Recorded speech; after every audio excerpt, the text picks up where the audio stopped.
Hi everyone, hope you're all staying well. It's Bernard here and welcome to my film and TV channel, where today we're doing a movie review today and we're going to the world of sci-fi. So if you like your sci-fis, I found most sci-fis recently a little bit nothing outstanding. I don't think there's been one or two okay ones, but we're going to look at one called 2067 or 2067, depending which way you look at it. We're going to look at that today. Anyway, please, thanks for joining me. Push that subscribe button, push the bell notifications so you know when these vlogs are coming out, and please make sure your notifications are set to public, and any thumbs ups are much appreciated, please. It's great to get views, but it's great to see you.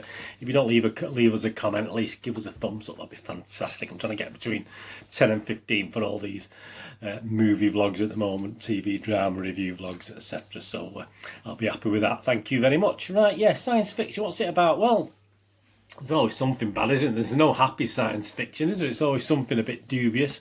When Earth's air becomes unbreathable, which it obviously probably will do at some stage, a message from the future sends a man on a dangerous mission to an unknown world to save the human race. Well, I'm not too sure whether it's an unknown world. I mean, it's an unusual synopsis, that. It does star Cody Smith-McPhee, Ryan Quanten and Sania Sheikh, and directed by Seflani and also written by Seflani alongside Dave Patterson. How's it doing? Well, Rotten Tomatoes didn't particularly like it. The critics, anyway, only getting a 29% overall rating. A average score of 4.73 out of 10, which is pretty naff, isn't it? And that's based on 6 fresh and 15 rotten reviews. So 21 critics, 6 fresh, 15 rotten. Not great, but at least there's 6 fresh. At least there's something to cling on to, isn't there? And the audience quite liked it. There's only been 20 scores left by the audience, but it is actually getting about 70%, so that's not too bad. Again, go back to the critics. We've got the Metacritic rating.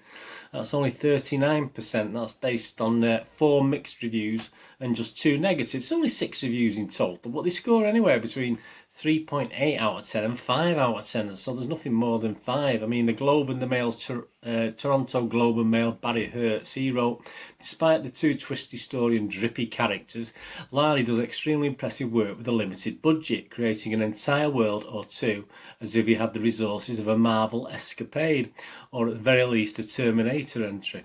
It's only a shame that his performance don't quite match up his aesthetic ingenuity, especially Smith-McPhee, who wails and garbles with grating abandon. He probably does, yeah. It did annoy me a little bit, I must admit. Also, RogerEbert.com, Brian Salerico, he only gave it 5 out of 10 as well. The optimistic, twisting core of what 2067 is about will keep genre fans engaged, even as the increasingly bad performances and frustrating writing pushes them away at the same time. So keeps you engaged and pushes you away. Well, there's an interesting, but he's only given it 5 out of 10, so it sounds about right. 4 out of 10 from the Hollywood Reporter's John Defoe. Almost without fail, Lani's dramatic beats dispense with any build-up before arriving at their intended level of intensity, and the movie overall projects grandiosity without taking the time to make us care about the world being saved. And the lowest one, obviously, from Mr. Roger Moore from Movie Nation. We use him a lot. 3.8 out of 10. A cautionary eco-parable wrapped in a seriously dull and myopic time travel thriller. 2067 bogs down early on in questions of fate and determinism and never tears itself free of that bog. Yeah, the users, well, Joe Public, you and me, again, not overly much better, only 4.7 out of 10. That's based on 741 scores that have been left. Some comments such as 2067 was yet another weak sci-fi film from this year. And so went on to say, the only disappointment I had in this film is a lack of surprises for the length of the film. It felt like they took a short and stretched it into a feature length. But the cinematography was great, the acting was on a par, the CG was what you would expect from a budget movie. If there's ever a sequel, I see tons of potential. So not a total disaster then based on that review. Another one wrote, simply put, if you like sci-fi, you'll enjoy this movie. FX are decent, the lead actor is a bit ropey, but the rest of the cast are okay. Decent storyline as well, not as bad as a lot of these reviewers make out. Low budget movie with all the right whistles, so there's a lot, but there is some positivity despite the low score. Surprisingly decent sci-fi from Australia. I wish I could have sent myself a message from the future to not watch this. So, a science fiction without logic or science. Well, that sort of sums up. So again, so you got your positives, you got your negatives, which you're always going to get on this. Right, moviegamenostalgia.com. I'm a bit of a sucker for a good time travel science fiction. I mean, Star Trek for me was always at its best when it dabbled with science, with time travel and things like Back to the Future, etc., etc. I do love that sort of thing. But obviously, I was put off a little bit just by some of the reviews. I mean, many of the reviews are at both extremes, actually, being good or rubbish. And having watched it, I can really see why that's the case. There's not many sort of middle of the road. There's not many 6 or 7s. They're either 2 or 3s or 4s or 8, 9s and 10s. It's quite odd because at times it does have the feel of a very powerful science fiction story with some very neat CGI, and the music is sort of surpasses itself. The music is sort of really big budget music that you'd expect to see at a cinema, a cinema experience, a big sci-fi. But sadly, the film doesn't quite match up to that aspect of it. The acting's pretty up and down. I mean, it's Australian-based actors. I think I'm not familiar with any of those. There's plenty of emotion shown, but I don't really get any connection with any of the characters. There's probably one guy who obviously is the main character, and there's a couple of other sort of side actors, if you like, but I didn't really feel connected with any of the actors, to be honest with you. And as already said, the lead is a bit wishy-washy, a bit over the top at times, and a bit annoying, to say the least. There's some interesting plot setups that never quite engage you fully. You sort of get halfway there, and it never sort of seems to be put through to, never seem to be finalised. Some interesting little plots. And there's plenty of the movie where nothing's really going anywhere at any sort of fast speed at all, or making any sort of real sense at times. There are plenty of sci-fi movies that are sort of, you can sort of look back on when you're watching this, with most of them with a lot of I wish I was watching this. I mean, you've got 12 Monkeys, Interstellar, Terminator, Butterfly Effect even. So yeah, it does have links in with those, but obviously this not necessarily in a good way, as it just appears to try a little bit too hard, and I feel that it's perhaps a simpler story could have been told in here, and it was just overly complicated far too much. It has the feel of too many cooks. I think there's probably, someone said there was like 4 or 5 writers, I'm not sure, but it does have the feel of too many cooks, as loads of writers have been throwing different ideas at the film.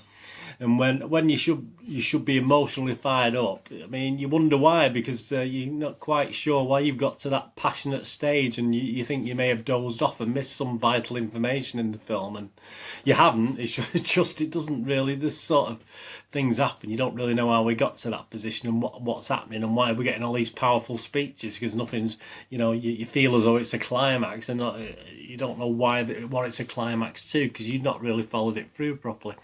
The film, this is one of those films that if you watch the trailer, you probably say wow, and it makes you want to watch the film. It's a superb. As I was watching it, I hadn't seen the trailer, but as I was watching the film, I thought, yeah, there's so many great scenes and great emotion in this that you could put a really good trailer together and make it look good. But this is just one of those where I would say, and I went back and watched the trailer after I watched the movie, and yeah, I sort of thought to myself, yeah, wow, I was right. It does look fantastic. It would look fantastic on a trailer, but sadly, when the scenes are put together in a nearly 2 hour, I mean, you're talking a nearly 2 hour film here, it's not quite as impressive. Even if they cut 20-25 minutes, I still think we're struggling here for a decent story to be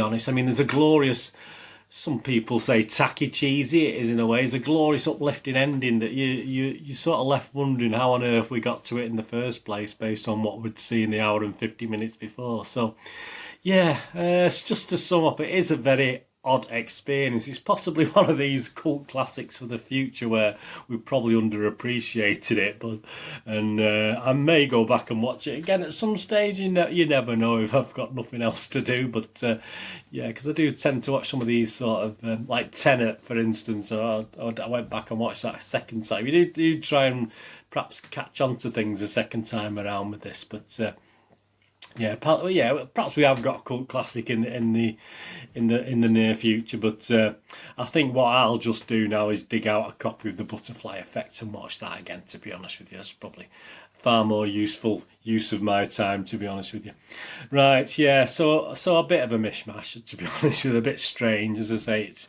is one of those films that you just look at it and think, wow, don't be. In fact, watch the trailers and yeah, I mean that'll be the best bit, and just forget the film. That's probably the best thing to do. Movie game nostalgia rating, Berners rating. I'm just going to give it a 5 out of 10. I'm not even going to give it a 5.5, which is my sitting on the fence one, is it? So I'm just going to say a 5 out of 10, which is pretty much in line with the Internet Movie Database. I don't know where people are getting 8s and 9s and 10s out of 10 from. Perhaps I will give it a higher rating if I watched it again, but I've no real want to watch it again. But on another an hour and 54 minutes, it was sort of just confused me thoroughly the first time, and I knew I should have been. There's some scenes that would have probably brought goosebumps up at certain times, but such a shame because there's no body of a film to actually accomplish and take you to that point, unfortunately. So I'm going to give the film 5 out of 10. The poster, yeah, it's okay. I mean, it's all right. I mean, it's again, I wouldn't be ashamed particularly have it on the wall, but it's nothing special, is it? It's just an okay poster. So I'm going to give the poster a victory today. I'm going to give the poster a 5.5 out of 10. The poster is definitely better than the film. Anyway, thanks for watching. Let me know in the comments what you think if you do get to watch this. As I said, I'm not going to 100% put you off it. It had its moments, but they're very few and far between, unfortunately. And as I said, the lead actor probably didn't carry it as best as he could have done. Please check my links on screen. If you follow or friend me on Facebook and Twitter, I do check every couple of days and follow and friend everyone back. And if you can check out my website for moviegamenostalgia.com for old rare DVDs, movie posters from the 90s and 2000s, and board games as well. That was absolutely fantastic. And if anyone you know is into English football, obviously I support my team's Manchester City, and I do vlogs and check the playlists on City history and City now. So please, if you can point someone in direction, or you might want to get an interest yourself, you could do a lot worse and support one of the most famous teams in world football, never mind English football. Anyway, thanks for watching. Hope you enjoyed that little review. As I say, it's quite a hard one. I've just actually watched another science fiction as before I did this review, actually. And that was just probably as confusing to me as well. So I'm even contemplating not doing a review on that one, because I just don't know what to say, really. I'm just a bit stuck for words. But hey, there you go. Anyway, thanks for watching. Whatever you're going to do the rest of the day, have a great one. Look after yourselves, look after your friends, look after your family. More importantly, let's look after each other. And hopefully join me again on another little film review or TV drama review, information vlog, or even a movie quiz very, very soon. It's Bernard saying thanks for watching. Please stay safe, everyone. Bye-bye.